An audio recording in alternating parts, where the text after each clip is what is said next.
झोपला नाही सोरो अजून? नाही. पाणी आणून देऊ का तुला? नग नग.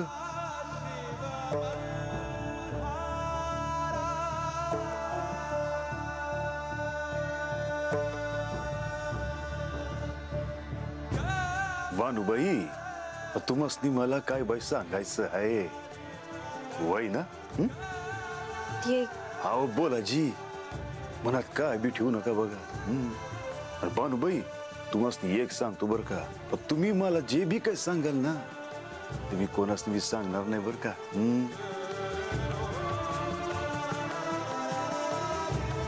म्हातार बाबा, आता पतूर माझ्या मनात जे येईल ते मी मंजी संग बा संग बोलायचे. पर आज का कोणास ठाव मला तुझ्या संग बोलावं असं वाटतंय बघ. बोला की. म्हातार बाबा, आज मला त्यासनी भेटावं असं लई वाटतंय बघ. म्हणजे मला ठाव आहे का ते माझ्या आजूबाजूलाच आहेत, पर त्यासनी एक डाव डोळं भरून बघावं असं वाटतंय बघ. भानुबाई, तुमची आणि त्यांची भेट होणार हे पक्क आहे बघा. का हो भानुबाई, मला एक सांगा, खंडोबाची आणि तुमची भेट कधी झाली? सांगते.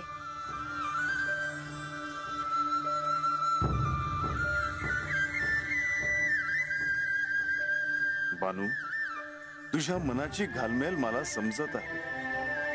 जोवर माझा तुझ्याशी विवाह होत नाही तोवर तुझे मन हे असेच अस्वस्थ राहणार.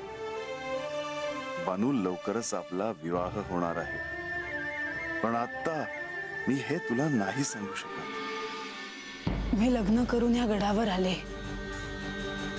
किती स्वप्न होती माझी, पण असं का झालं? हे असं माझ्यासोबतच का?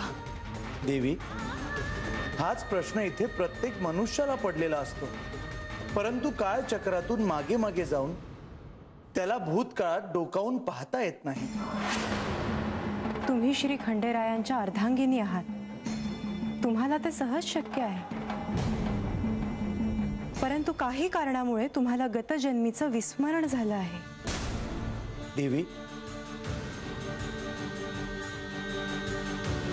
गतजन्मीच्या घटनांशी सगळं जोडलेलं आहे.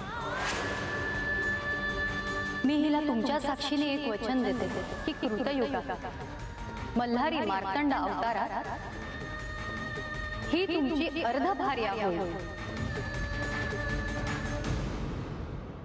आम्ही इथे असणं, तुम्ही इथे असणं सगळं पूर्व नियोजित आहे. सगळ्या घटना एकमेकांशी जोडलेल्या आहेत. त्यामागे जन्मोजन्मींचे ऋणानुबंध असतात.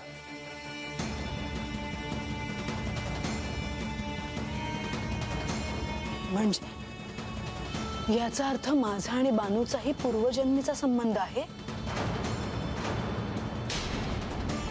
मला असं वाटतं की ह्या विषयावर आपण इथेच थांबूया. यावर बोलण्याचा आपल्याला अधिकार नाही.